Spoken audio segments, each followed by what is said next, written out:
Yes Telangana ప్రభుత్వం ప్రతిష్టాత్మకంగా చేపడుతున్న రైజింగ్ గ్లోబల్ సమ్మిట్ 2025కు సమయం ఆసన్నమైంది. భారత్ ఫ్యూచర్ సిటీలో ఇవాళ రేపు ఈ సదస్సు జరగనుంది. ఈ సమ్మిట్ కోసం ప్రభుత్వం విస్తృత ఏర్పాట్లు చేపట్టింది. పారిశ్రామికవేత్తలు, ఆర్థిక నిపుణులు, నోబెల్ గ్రహీతలకు ఆతిథ్యం ఇచ్చేందుకు హైదరాబాద్ ముస్తాబైంది. 2 రోజుల పాటు జరగనున్న ఈ సదస్సులో దేశ విదేశాల నుంచి 600 మంది విఐపీలు, 1500 మంది ప్రతినిధులు పాల్గొననున్నారు.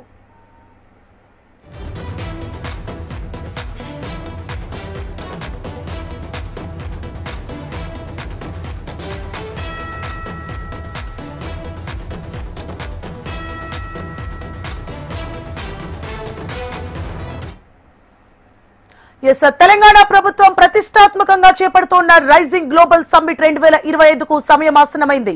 భారత్ ఫ్యూచర్ సిటీలో ఇవాళ రేపు ఈ సదస్సు జరగనుంది. ఈ సమ్మిట్ కోసం ప్రభుత్వం విస్తృత ఏర్పాట్లు చేపట్టింది.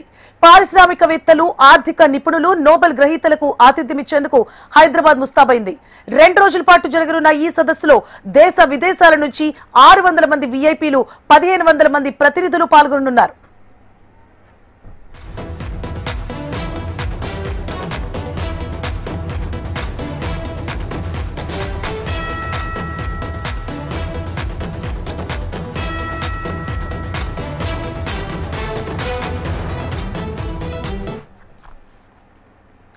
పెట్టుబడులను ఆకర్షించడం, యువతకు ఉపాధి కల్పించడమే లక్ష్యంగా తెలంగాణ సర్కార్ ప్రతిష్టాత్మకంగా నిర్వహిస్తోన్న తెలంగాణ గ్లోబల్ సమ్మిట్ మరికాసేపట్లో ప్రారంభం కానుంది. అంతర్జాతీయ స్థాయిలో ఓ భారీ సదస్సును నిర్వహించాలన్న తెలంగాణ ప్రభుత్వ సంకల్పం మరికాసేపట్లో కార్యరూపం దాల్చనుంది. నేటి నుంచి ఫ్యూచర్ సిటీలో 2 రోజుల పాటు తెలంగాణ రైజింగ్ సమ్మిట్ జరగనుంది. ఈ సదస్సులో 44 దేశాల నుంచి పారిశ్రామిక దిగ్గజాలు పాల్గొంటున్నారు. దీనికోసం ఫ్యూచర్ సిటీలో ప్రభుత్వం అద్భుతంగా ఏర్పాట్లు చేసింది. గ్లోబల్ సమ్మిట్ కు 154 మంది అంతర్జాతీయ ప్రతినిధులు హాజరవుతున్నారు. వరల్డ్ వైడ్ గా పేరున్న కంపెనీల నుంచి యాజమాన్య ప్రతినిధుల బృందాలు ఈ సమ్మిట్ లో పాల్గొంటున్నాయి. ఒక్క అమెరికా నుంచే పలు కంపెనీలకు చెందిన 46 మంది ప్రతినిధులు పాల్గొంటున్నారు.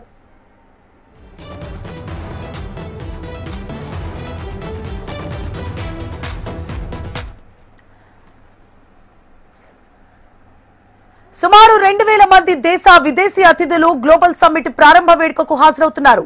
ఇందులో పలు అంశాలపై నోబెల్ బహుమతి గ్రహీత Abhijit Banerjee, Trump media technology group CEO Eric Swider, world economic forum CEO Jeremy Jurgens, Nobel శాంతి బహుమతి గ్రహీత Kailash Satyarthi, Biocon limited executive chairperson Kiran Mazumdar Shaw తదితరులు ప్రసంగించనున్నారు. ఈ రోజు మధ్యాహ్నం 2:30కు సీఎం రేవంత్ రెడ్డి ప్రసంగిస్తారు. తెలంగాణలో ప్రజా పాలన, పెట్టుబడుల అవకాశాలు, ప్రభుత్వ సహకారం, విజన్ 2047 డాక్యుమెంట్ లక్ష్యాలు, ఫ్యూచర్ సిటీపై సీఎం ప్రసంగం ఉండనుంది. 2 రోజుల్లో మొత్తం 27 అంశాలపై సెషన్లు జరుగుతాయి.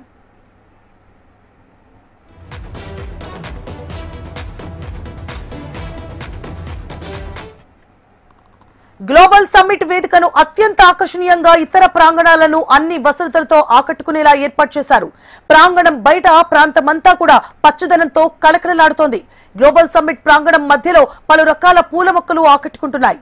సమ్మిట్ కు వచ్చే అన్ని ప్రధాన రహదారుల వెంట స్వాగత తోరణాలు ఏర్పాటు చేశారు.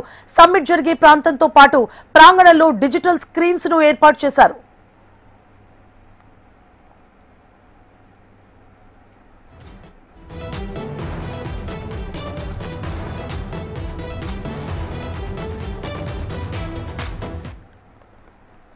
సమ్మిట్ కు హాజరయ్యే దేశ, విదేశీ పారిశ్రామికవేత్తలకు హైదరాబాద్ తో పాటు తెలంగాణ ప్రత్యేకతలు తెలిసేలా, పెట్టుబడుల అవకాశాలు వివరించేలా సర్వం సిద్ధం చేశారు.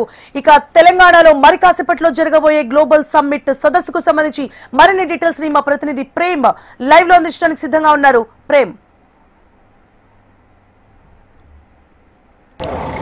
స్వర్ణ, మీరన్నట్టుగా ఏదైతే తెలంగాణ రైజింగ్ గ్లోబల్ సమ్మిట్ కి సంబంధించినటువంటి కార్యక్రమం మరికొద్ది సేపట్లోనే ప్రారంభం కాబోతుంది. ప్రారంభ కార్యక్రమాన్ని గవర్నర్ ప్రారంభించబోతున్నారు. ఇక ఈరోజు, రేపు 2 రోజుల పాటు కూడా దేశ, విదేశాల నుంచి వచ్చేటువంటి పారిశ్రామికవేత్తలంతా కూడా ఈ సమ్మిట్కి రాబోతున్నారు. ముఖ్యంగా ఏదైతే మొదటి నుంచి కూడా కాంగ్రెస్ ప్రభుత్వం ఏర్పడ్డ నాటి నుంచి పక్కా రాష్ట్రాలతో కాదు, దేశంతో కాదు, ప్రపంచ దేశాలతో పోటీ పడతామని చెప్పి మొదటి నుంచి ప్రభుత్వం చెప్పుకుంటూ వచ్చింది. దాంట్లో భాగంగానే 2 ఏళ్ల పాటు మిగతా దేశాల్లో ఉన్నటువంటి దావోస్ కానీ మిగతా దేశాలకు వెళ్ళినప్పుడు ఆ రాష్ట్రానికి సంబంధించి పెట్టుబడులు పెట్టాలని చెప్పి ఆయా విదేశీ కంపెనీలను కూడా ఆహ్వానించినటువంటి పరిస్థితులు కూడా గమనించాం. ఈ 2 ఏళ్లలో కూడా కొన్ని లక్షల కోట్లు ఆయా దేశాల నుంచి మన రాష్ట్రానికి సంబంధించి పెట్టుబడులు కూడా తీసుకొచ్చారు. అయితే ఒకవైపు ప్రభుత్వం ఏర్పడి 2 ఏళ్లు నిన్నటికి పూర్తి చేసుకోవడం, మరొకవైపు ఈ గ్లోబల్ సమ్మిట్ ద్వారా మొత్తం ప్రపంచవ్యాప్తంగా ఉన్నటువంటి అన్ని దేశాల్లో ఉన్నటువంటి ప్రముఖ కంపెనీలంతా కూడా ఈ సమ్మిట్లో పాల్గొనబోతున్నారు. ముఖ్యంగా మనం విజువల్స్లో కూడా చూసుకోవచ్చు. మొత్తం ఏదైతే మిగతా దేశాల నుంచి వచ్చేటువంటి వారంతా కూడా పారిశ్రామికవేత్తలు వస్తున్నటువంటి పరిస్థితి అయితే ఉంది. మొత్తం ఈ ఫ్యూచర్ సిటీకి సంబంధించినటువంటి దాంట్లో ఫ్యూచర్ సిటీలో అన్ని దేశాలకు సంబంధించినటువంటి ప్రముఖ కంపెనీలు అయితే రాబోతున్నాయి. మరికొద్ది సేపట్లో ప్రారంభమయ్యేటువంటి ఈ సమావేశం, ఈ గ్లోబల్ సమ్మిట్లో కూడా ఒకవైపు రాష్ట్రానికి సంబంధించినటువంటి మంత్రులు ఇప్పటికే చేరుకున్నటువంటి పరిస్థితి అయితే కనబడుతుంది. మరొకవైపు సీఎం కూడా మరికొద్ది సేపట్లోనే రాబోతున్నారు. అయితే ఒకటి మిగతా దేశవ్యాప్తంగా ఉన్నటువంటి రాజకీయ ప్రముఖులతో పాటు అన్ని రాష్ట్రాలకు సంబంధించినటువంటి సీఎంలు, మంత్రులందరినీ కూడా ఆహ్వానించారు.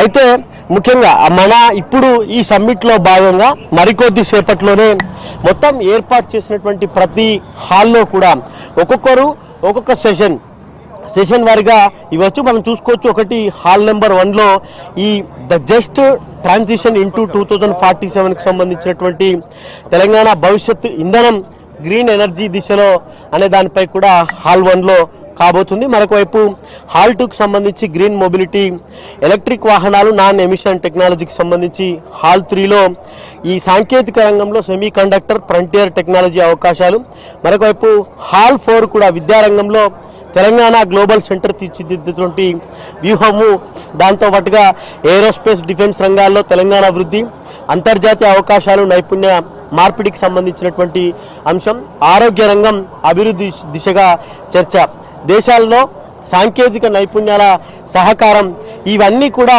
ఒక్కొక్క వారిగా ఇప్పుడు ఉన్నటువంటి ప్రతి హాల్లో కూడా ఈ సెషన్స్లో ఈ అంశాలపై కూడా వారు రాష్ట్ర